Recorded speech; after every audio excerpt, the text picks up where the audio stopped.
So it's been exactly a week since I switched to the iPhone Air. That means I've been using it for everything. Work, personal life, gaming, streaming, all of it. At first, I didn't really understand the appeal of a thinner phone, but after using it non-stop for 7 days, I finally get it. The past 7 days allowed me to see where this phone shines and where it doesn't, and it turns out the biggest thing that makes this phone exciting could also be its biggest problem. Now, if you're not fully caught up, here's a quick overview of the iPhone Air.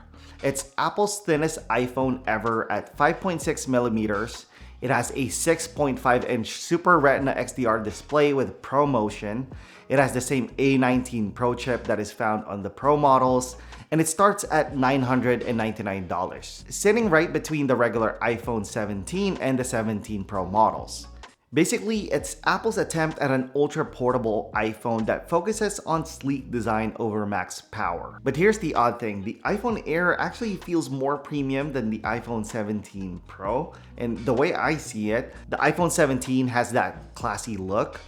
The iPhone Air is the more premium option, and the iPhone 17 Pro looks and feels more rugged in my opinion. And I think that's because the iPhone Air still uses a titanium frame and the ceramic shield glass back, while the iPhone 17 Pro goes back to an aluminum unibody, which honestly makes it feel more utilitarian. Apple rates the iPhone Air battery at a respectable 27 hours of video playback, but it didn't get the same battery and charging improvements that the iPhone 17 and 17 Pro received. So Apple made a dedicated MagSafe battery for the iPhone Air, which adds around 13 hours of extra video playback time, but it costs $99. Thankfully, today's video sponsor Anker has a much better solution. This is the Anker Nano Power Bank. Compared to Apple's MagSafe battery, this one has a larger 5,000 milliamp capacity instead of around 3,000 milliamps. It's capable of faster MagSafe charging at 15 watts compared to Apple's 12 watts, and it's nearly half the price of Apple's $99. It's also more compact and way more versatile because it works with all MagSafe compatible iPhones, not just the Air. That means you can share it with your family and friends even if you don't have the same phone model. And honestly, Apple's battery just feels restrictive while this gives you more freedom. Like I mentioned earlier, the iPhone 17 lineup can now charge even faster, up to 50% in just 20 minutes if you use a 40-watt charger or higher. Apple sells their own 40-watt dynamic power adapter for $39, but Anker's Nano charger is simply better. It's smaller and more compact, it folds up for travel, and it delivers 45 watts, so it can also fast charge your iPhone 17 or 17 Pro to 50% within 20 minutes. It even comes with a 6-foot 100-watt USB-C cable in the box, and the best part, it's more affordable, so you're not only saving money, but you're also getting more power.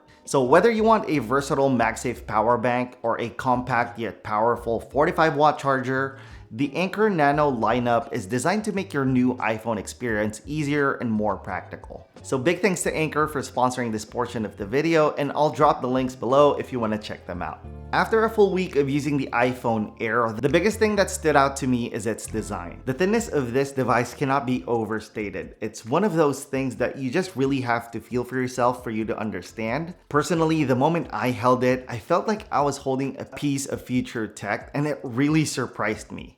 It's not awkward to hold like I initially expected. The phone feels well balanced, and the titanium frame gives it this premium touch. It doesn't feel cheap or fragile at all, and like I said, it feels more premium than the iPhone 17 Pro. It is worth noting though that the frames are quite a fingerprint magnet, which is expected with the glossy finish. I know a lot of people are concerned about scratches on these new devices, but after a week of using this phone without a case, it's still looking pretty good. The thinness really changes the experience using this phone every day. It kind of just blends in the background. When I put it in my pocket, I almost forget that it's there despite it having a larger screen than the 17 Pro. One hand scrolling and typing feels effortless. And here's the thing, I haven't had this many people be intrigued by a new iPhone in a long time. Even my mom noticed this phone without me showing it off. I was just texting and she stopped me and asked, "Hey, what phone is that?" And her coworkers was amazed by how thin it was. So no doubt the design definitely turns heads, but the real question is, what's it like using it for streaming, gaming, and everyday stuff? Well, it's pretty enjoyable. This 6.5-inch device really fills that spot between the regular iPhones and the Pro Max. The screen matches the Pro models spec by spec, so it's not lacking in any way.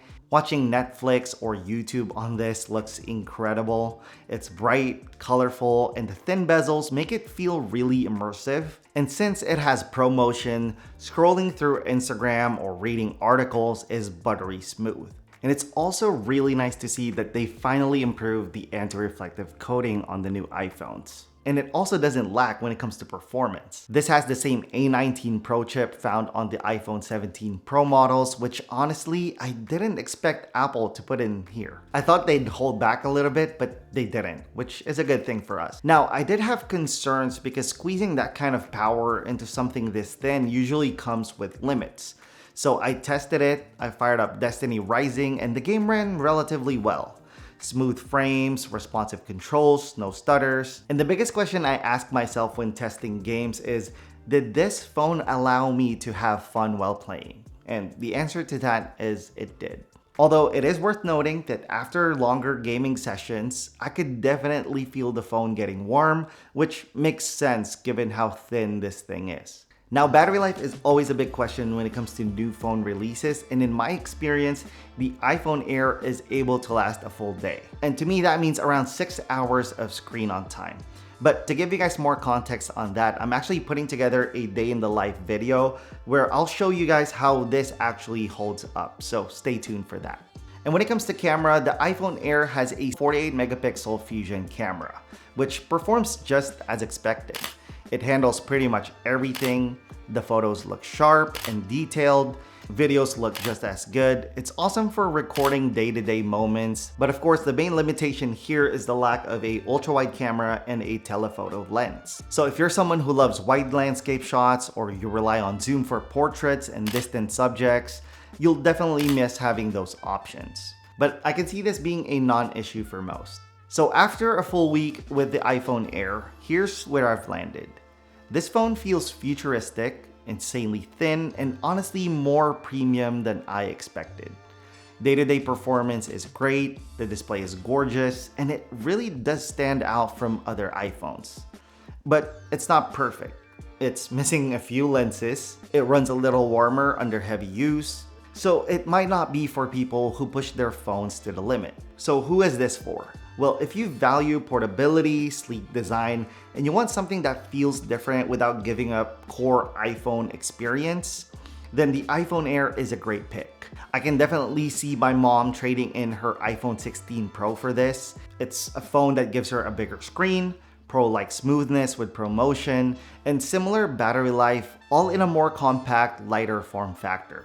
And honestly, I think that's a pretty valid reason. And if you have the same priorities, I think this is definitely worth considering. So that's been my 1 week experience with the iPhone Air. I've got a full day in the life video with battery tests coming up soon. So hit the subscribe button if you want to see that. And I'd love to hear from you. Does the iPhone Air actually make sense for your lifestyle, or are you still gonna go Pro? Let me know in the comments below. Thank you guys for watching, and I'll see you in the next one. Bye.